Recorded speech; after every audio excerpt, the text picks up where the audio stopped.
MNREGA versus G Ramji, ರಾಜ್ಯ ಸರ್ಕಾರ versus governor. ರಾಜ್ಯ ಸರ್ಕಾರದ ಭಾಷಣವನ್ನೇ ಮಾಡಲಿಲ್ಲ ಗವರ್ನರ್. ಗೆಹ್ಲೋಟ್ ನಡೆಗೆ ಕಾಂಗ್ರೆಸ್ ನಾಯಕರ ಖಂಡನೆ.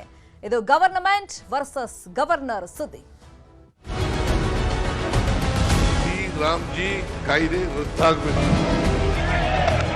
ಜೈ ಹಿಂದ್, ಜೈ ಕರ್ನಾಟಕ.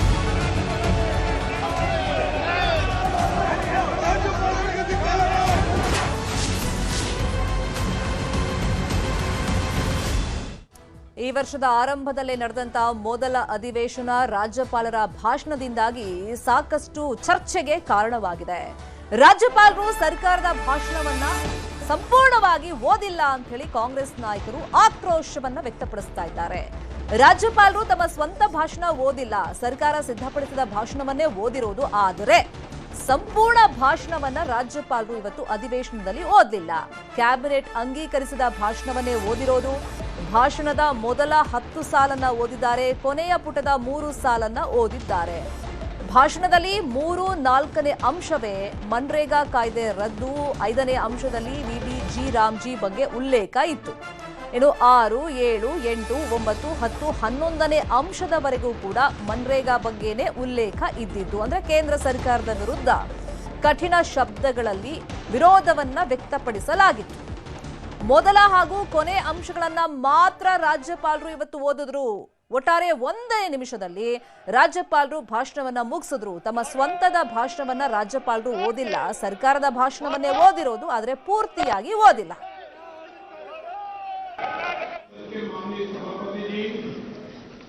विधानसभा के माननीय अध्यक्ष जी, माननीय मुख्यमंत्री जी, माननीय उप मुख्यमंत्री जी, विधान परिषद के सम्माननीय नेता प्रतिपक्ष, विधानसभा के माननीय नेता प्रतिपक्ष और माननीय मंत्रीगण एवं कर्नाटक विधानमंडल के सम्माननीय सदस्यगण, एल्लारिगू नमस्कार। मैं राज्य विधानमंडल के संयुक्त अधिवेशन में आप सभी का हार्दिक स्वागत करता हूं। मुझे कर्नाटक विधानमंडल के एक और संयुक्त सत्र को संबोधित करते हुए हर्ष की अनुभूति हो रही है। कुल मिलाकर राज्य की आर्थिक, सामाजिक और भौतिक विकास की गति 2 गुना करने के लिए मेरी सरकार पूरी तरह प्रतिबद्ध है। जय हिंद, जय कर्नाटक। ಇದು 1 ನಿಮಿಷದಲ್ಲಿ ರಾಜ್ಯಪಾಲರು ಅಧಿವೇಶನದಲ್ಲಿ ತಮ್ಮ ಭಾಷಣವನ್ನು ಮುಗಿಸಿದ್ರು. ಆರಂಭದಲ್ಲಿ ಒಂದ್ ಸ್ವಲ್ಪ ಓದಿದ್ರು, ಕೆಲವೊಂದು ಅಂಶಗಳನ್ನ ಡೈರೆಕ್ಟ್ ಆಗಿ ಕೊನೆಯ ಸಾಲುಗಳನ್ನ ಓದಿದ್ದಕ್ಕೆ ಸರ್ಕಾರದಿಂದ ಕಾಂಗ್ರೆಸ್ ಸದಸ್ಯರು ಸಾಕಷ್ಟು ಆಕ್ರೋಶವನ್ನ ವ್ಯಕ್ತಪಡಿಸಿದ್ರು. ಅಂದ್ರೆ ರಾಜ್ಯಪಾಲರನ್ನ ಬೀಳ್ಕೊಡುವಂತ ಸಂದರ್ಭದಲ್ಲಿ ಅವ್ರಿಗೆ ಮುತ್ತಿಗೆ ಹಾಕುವ ಪ್ರಯತ್ನಗಳೆಲ್ಲ ಮಾಡಿದ್ರು.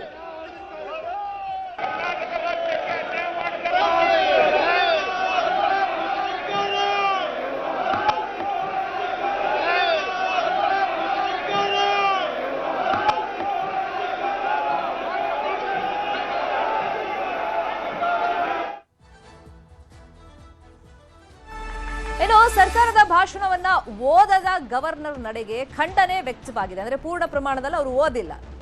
ಗವರ್ನರ್ಗೆ ಅಡ್ಡ ಹಾಕೋದಕ್ಕೆ ಕಾಂಗ್ರೆಸ್ ಶಾಸಕರು ಈ ಸಂದರ್ಭದಲ್ಲಿ ಪ್ರಯತ್ನ ಪಟ್ಟಿದ್ದಾರೆ. ಗವರ್ನರ್ಗೆ ಅಡ್ಡ ಹಾಕೋದಕ್ಕೆ ಪರಿಷತ್ ಸದಸ್ಯ ಬಿಕೆ ಹರಿಪ್ರಸಾದ್ ಪ್ರಯತ್ನವನ್ನ ಪಟ್ಟರು. ಇವರ ಆಕ್ಷೇಪ ಏನು?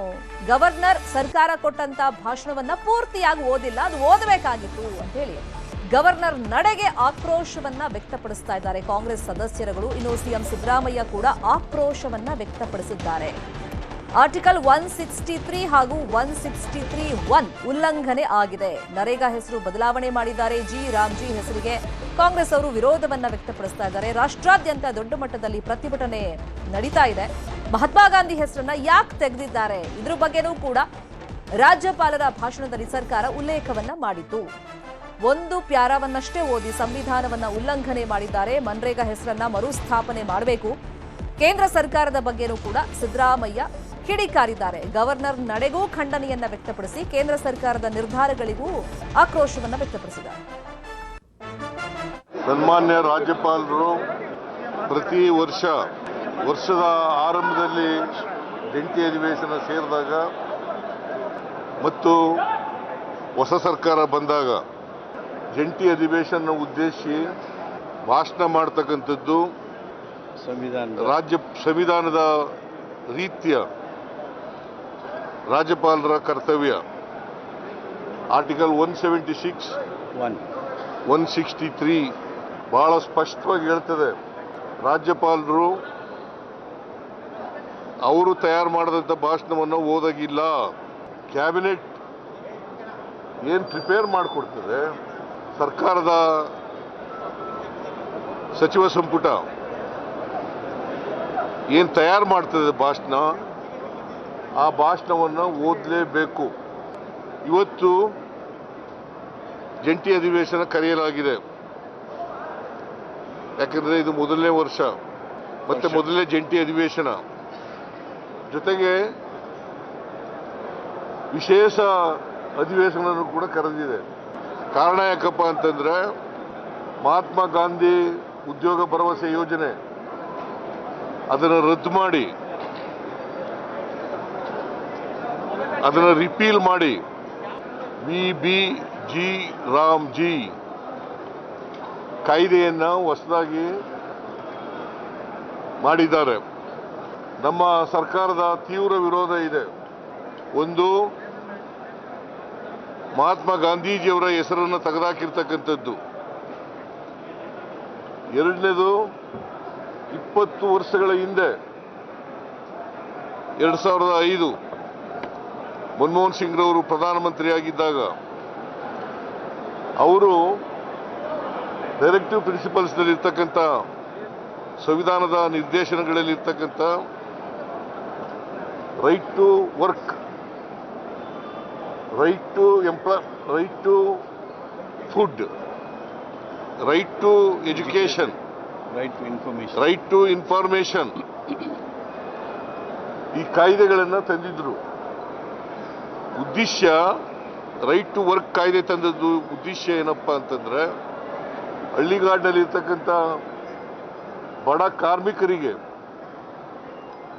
ವರ್ಷದಲ್ಲಿ 100 ದಿನಗಳ ಕಾಲ, ಕನಿಷ್ಠ 100 ದಿನಗಳ ಕಾಲ ಉದ್ಯೋಗವನ್ನು ಕೊಡಬೇಕು ಅಂತಕ್ಕಂಥ ಉದ್ದೇಶದಿಂದ. ಇದರಲ್ಲಿ ದಲಿತರು, ಕಾರ್ಮಿಕರು ಮತ್ತು ಮಹಿಳೆಯರು, ಸಣ್ಣ ರೈತರು ಇದರಲ್ಲಿದ್ದಾರೆ. ಈ ಉದ್ಯೋಗ ಪಡ್ಕೊಳ್ತಕ್ಕಂಥ ಕೆಟಗರಿನಲ್ಲಿ ಇವರೆಲ್ಲರೂ ಕೂಡ ಇರ್ತಕ್ಕಂಥ ಇದು. ವಿಶೇಷವಾಗಿ 53% ಮಹಿಳೆಯರಿದ್ದಾರೆ, 28% ದಲಿತರಿದ್ದಾರೆ. ಇವ್ರಿಗೆ ಉದ್ಯೋಗ ಕೊಡ್ತೀವಿ ಅಂತಕ್ಕಂಥ ಖಾತ್ರಿ ಇಲ್ಲ. ಅವರು ಕೇಳಿದ ಜಾಗದಲ್ಲಿ, ಅವ್ರ ಊರಿನಲ್ಲೇ ಅಥವಾ ಅವ್ರ ಜಮೀನುಗಳಲ್ಲೇ, ಸಣ್ಣ ರೈತರಾದರೆ ಅವ್ರ ಜಮೀನುಗಳಲ್ಲೇ ಅವರು ಕೆಲಸ ಮಾಡ್ಬೋದಾಗಿತ್ತು. ಇದನ್ನ ರದ್ದು ಮಾಡಿದ್ದಾರೆ.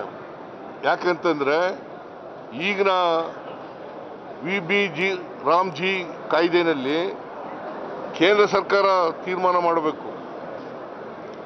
ಕೇಂದ್ರ ಸರ್ಕಾರ ಎಲ್ಲಿ ಕೆಲಸ ಮಾಡಬೇಕು ಅಂತಂದ್ರೆ ಅಲ್ಲಿ ಮಾಡಬೇಕು. ಅವರು ತೀರ್ಮಾನ ಮಾಡ್ತಾರೆ, ಎಲ್ಲಿ ಕೆಲಸ ಮಾಡಬೇಕು ಅನ್ನೋದನ್ನ ತೀರ್ಮಾನ ಮಾಡ್ತಾರೆ. ಆಮೇಲೆ 365 ದಿನಗಳು ಯಾವಾಗ ಕೆಲಸ ಕೇಳಿದ್ರು ಕೊಡಬಹುದಾಗಿತ್ತು, ಯಾವಾಗ ಕೆಲಸ ಕೇಳಿದ್ರು ಕೂಡ ಕೊಡಬೇಕಾಗಿತ್ತು. ವಿಧಾನಸಭೆ ಕಲಾಪದಲ್ಲಿ ಕಾಂಗ್ರೆಸ್ ಹಾಗೆಯೇ ಬಿಜೆಪಿ ನಡುವೆ ವಾಕ್ ಸಮರ ಆಗಿದೆ. HK ಪಾಟೀಲ್ ಹೇಳಿಕೆ ವೇಳೆ ಬಿಜೆಪಿ ನಾಯಕರು ಆಕ್ಷೇಪವನ್ನ ವ್ಯಕ್ತಪಡಿಸಿದ್ದಾರೆ. ಸ್ಪೀಕರ್ ಹಾಗೂ ಸರ್ಕಾರದ ವಿರುದ್ಧ ಬಿಜೆಪಿ ನಾಯಕರು ಈ ಸಂದರ್ಭದಲ್ಲಿ ಆಕ್ರೋಶವನ್ನ ವ್ಯಕ್ತಪಡಿಸಿದ್ದಾರೆ. ಕಾಂಗ್ರೆಸ್ ಚಾಂಪಿಯನ್ ಸ್ಪೀಕರ್ ಅಂತ ಹೇಳಿ ಅಶೋಕ್ ಕೂಗಿದ್ದಾರೆ. ಕಾಂಗ್ರೆಸ್ಗೆ ಯಾವ ನೈತಿಕತೆ ಇದೆ ಅಂತ ಹೇಳಿ ಈ ಸಂದರ್ಭದಲ್ಲಿ ಸುನಿಲ್ ಕುಮಾರ್ ಪ್ರಶ್ನೆ ಮಾಡಿದ್ದಾರೆ. ಇದೇ ವಿಷಯವಾಗಿ ವಿಧಾನಸಭೆಯಲ್ಲಿ ಮತ್ತೆ ಗದ್ದಲ, ಕೋಲಾಹಲ ಸೃಷ್ಟಿಯಾಯಿತು. ಇನ್ನು ಸದನದಲ್ಲಿ ಬಾಲಕೃಷ್ಣನೇ ಗಲಾಟೆ ಮಾಡಿರೋದು, ಅವರೇ A1 ಆರೋಪಿ, ಮೊದಲು ಅವ್ರ ವಿರುದ್ಧ ಕ್ರಮ ಆಗಬೇಕು ಅಂತೇಳಿ ಅಶೋಕ್ ಹೇಳಿದ್ರು. ಈ ವೇಳೆ ರಾಜ್ಯಪಾಲರಾಗಿ ನಡಿಬೇಕ್ರಿ ಅಂತ ಹೇಳಿ ಕೈ ಶಾಸಕ ಬಾಲಕೃಷ್ಣ ಹೇಳಿದ್ರು.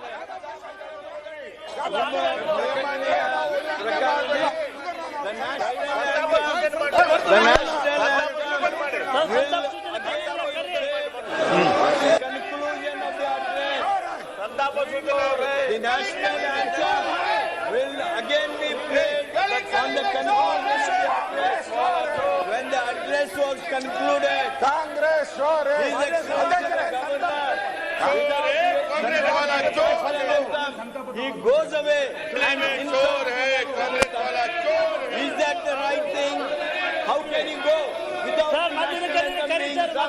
How can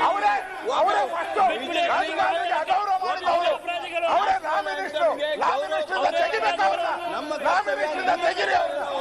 ಅವರೇ ಗೌರವ ಫಸ್ಟ್ ಶುರು ಮಾಡಿದ್ದು ಪ್ರವಾಕ್ ಮಾಡಿದ್ದಾರೆ ಸದನಕ್ಕೆ ಅಗೌರವ ತಂದಿದ್ದಾರೆ. ರಾಷ್ಟ್ರಗೀತೆಗೆ ನಿಲ್ಲದೆ ಅದೇನು ಓಡಿ ಒಂದ್ ಸೆಕೆಂಡ್ ನೀವು ಅವ್ರಿಗೆ ಲಾ ಮಿನಿಸ್ಟರ್ ಅಂತ ಅವಕಾಶ ಕೊಟ್ರಿ, ನಾನು ವಿರೋಧ ಪಕ್ಷ ನಾಯಕನಂತ ನನಗೂ ಅವಕಾಶ ಕೊಡಬೇಕು. ಅವ್ರಿಗಿಂತ ನನಗೂ ರೆಸ್ಪಾನ್ಸಿಬಿಲಿಟಿ, ಅವ್ರಿಗಿಂತ ಜಾಸ್ತಿ ರೆಸ್ಪಾನ್ಸಿಬಿಲಿಟಿ ಇದೆ ನನಗೆ. ಈಗ ಅವರೇ ಅಪರಾಧಿಗಳು, ಗವರ್ನರ್ಗೆ ಅವಹೇಳನ ಮಾಡಿರೋದ್ರಲ್ಲಿ ಮೊದಲ ಅಪರಾಧಿ ಅವರೇ. ಅಪರಾಧಿ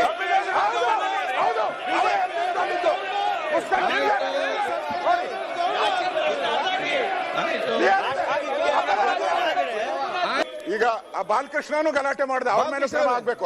ಅವ್ರದೇ ಫಸ್ಟ್ ಅಪರಾಧಿ. ಏವನ್ ಅವ್ರನ್ನೇ ಮಾಡಿದಿರಿ ನಾವು. ಸ್ಪೀಕರ್ ಮಾಡಿ ಅಧ್ಯಕ್ಷರೇ, ನಾನು ನಿಮ್ಮ ಹತ್ರ ಹೇಳುವಂತದ್ದು. ಅಧ್ಯಕ್ಷರೇ, ಬಾಲಕೃಷ್ಣ ಅವರು ಕೂತ್ಕೊಳ್ಳಿ. ಅಧ್ಯಕ್ಷರೇ, ಅವ್ರು ತುಂಬಾ ನೀವೇ ಕೂತ್ಕೊಳ್ಳಿ. ಅಧ್ಯಕ್ಷರೇ, ಇಲ್ಲಿ ಆಯ್ತು, ನಾನು ಹೇಳೋದು ನೀನ್ ಮಾಡಿರೋದೇ ಹೇಳ್ತಾ ಇರೋದು. ನೀನ್ ಮಾಡಿರೋದೇ ನಾನು ಹೇಳಿರೋದು. ಮಾಡಿರೋದೇ ಹೇಳಿರೋದು. ಬಾಲಕೃಷ್ಣ ಅವರೇ,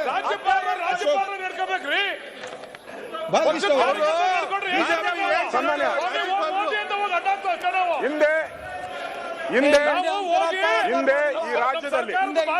ಈ ರಾಜ್ಯದಲ್ಲಿ ಗವರ್ನರ್ಗಳು ಬಂದು ರಾಜ್ಯಪಾಲರ ಭಾಷಣವನ್ನ ಮಾಡಿದ್ದಾರೆ. ಇವರೊಬ್ಬರೇ ಗೌರವಾನ್ವಿತ, ಈ ಒಬ್ಬರೇ ರಾಜ್ಯಪಾಲರಲ್ಲ. ಬಹಳಷ್ಟು ನಮಗೆ ಸ್ವಾತಂತ್ರ್ಯ ಬಂದಾಗಿಂದ ಮಹಾರಾಜರಿಂದ ಹಿಡಿದು ಗವರ್ನರ್ ಭಾಷಣ ಮುಗಿಸಿ ಹೋಗುವಂತ ಸಂದರ್ಭದಲ್ಲಿ ಗವರ್ನರ್ ಅಡ್ಡಗಟ್ಟಲು ಕಾಂಗ್ರೆಸ್ ಶಾಸಕರು ಮುಂದಾಗ್ತಾರೆ. ಈ ಸಂದರ್ಭದಲ್ಲಿ ಮಾರ್ಷಲ್ಗಳು ಕಾಂಗ್ರೆಸ್ ಶಾಸಕರನ್ನ ಎಳೆದಾಡಿದ್ದಾರೆ. ಅಂದ್ರೆ ರಾಜ್ಯಪಾಲರಿಗೆ ಮುತ್ತಿಗೆ ಹಾಕೋದಕ್ಕೆ ಮಾರ್ಷಲ್ಗಳು ಅವಕಾಶವನ್ನ ಕೊಟ್ಟಿಲ್ಲ. ಈ ಗಲಾಟೆ ಏನಾಯ್ತು, ತಳ್ಳಾಟ ನೂಕಾಟ ಆಯ್ತಲ್ಲ, ಆ ಸಂದರ್ಭದಲ್ಲಿ MLC BK ಹರಿಪ್ರಸಾದ್ ಬಟ್ಟೆ ಹರಿದು ಹೋಗಿದೆ. ಹಂಗಾಗಿ ಬಿಜೆಪಿ ವಿರುದ್ಧ ಹರಿಹಾಯ್ದಿದ್ದಾರೆ BK ಹರಿಪ್ರಸಾದ್. ಹಿಂದಿನಿಂದ ನನ್ನ ಬಟ್ಟೆ ಹರಿದಿದ್ದಾರೆ ಅಂತ ಹೇಳಿ ಆಕ್ರೋಶ ವ್ಯಕ್ತಪಡಿಸಿದ್ದಾರೆ. ಧೈರ್ಯ ಇದ್ರೆ ನನ್ನ ಎದುರು ಬಂದು ಹೋರಾಟ ಮಾಡಲಿ, ಹಿಂದಿಂದ ನನ್ನ ಬಟ್ಟೆ ಹರಿಯೋದಲ್ಲ ಅಂತ ಹೇಳಿ ಆಕ್ರೋಶ ವ್ಯಕ್ತಪಡಿಸಿದ್ದಾರೆ. ದೃಶ್ಯದಲ್ಲಿ ಗಮನಿಸ್ತಾ ಇದ್ದೀವಿ, ರಾಜ್ಯಪಾಲರು ಹೋಗುವಂತ ಸಂದರ್ಭದಲ್ಲಿ ಅಲ್ಲಿ ಕಾಂಗ್ರೆಸ್ ಶಾಸಕರು ಮುತ್ತಿಗೆ ಹಾಕೋದಕ್ಕೆ ಪ್ರಯತ್ನ ಪಡ್ತಾರೆ. ಆಗ ಮಾರ್ಷಲ್ಗಳು ಅದಕ್ಕೆ ಅವಕಾಶ ಮಾಡಿಕೊಡಲ್ಲ. ಆಗ ಆ ತಳ್ಳಾಟ ನೂಕಾಟದಲ್ಲಿ ಗಲಾಟೆಯಲ್ಲಿ BK ಹರಿಪ್ರಸಾದ್ ಅವ್ರ ಬಟ್ಟೆ ಹರಿದು ಹೋಗಿದೆ. ಇದು BK ಹರಿಪ್ರಸಾದ್ ಅವರ ಆಕ್ರೋಶಕ್ಕೆ ಕಾರಣವಾಗಿದೆ. ಬಿಜೆಪಿ ಅವರೇ ಹಿಂಗ್ ಮಾಡಿರೋದು, ಹಿಂದಿಂದ ಮಾಡೋದಲ್ಲ, ಮುಂದೆ ಬಂದು ಹೋರಾಡ್ಲಿ ಅಂತ ಹೇಳಿದ್ದಾರೆ.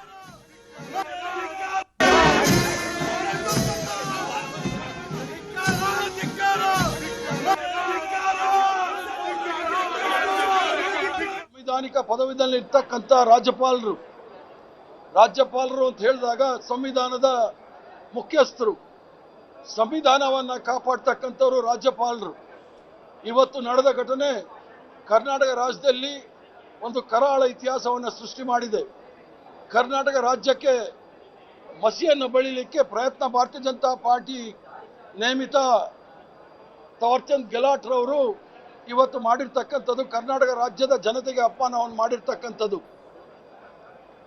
ಸಂವಿಧಾನದಲ್ಲಿ ಇರ್ತಕ್ಕಂಥ ಆರ್ಟಿಕಲ್ 176(1) ಅದರ ಪ್ರಕಾರ ಸಂವಿಧಾನದಲ್ಲಿ ಬಹಳ ಸ್ಪಷ್ಟವಾಗಿ ಗವರ್ನರ್ ಅವರ ಅಧಿಕಾರವನ್ನ ಬಹಳ ಸ್ಪಷ್ಟವಾಗಿ ಹೇಳಲಾಗಿದೆ. ಕೌಲ್ ಅಂಡ್ ಶಕ್ತರ್ ಅಂತ ಹೇಳಿ ಪಾರ್ಲಿಮೆಂಟರಿ ಪ್ರಾಕ್ಟೀಸ್ ಅಂಡ್ ಪ್ರೊಸೀಜರ್, ಅದರಲ್ಲೂ ಸಹ ಬಹಳ ಸ್ಪಷ್ಟವಾಗಿ ಹೇಳಿದ್ದಾರೆ.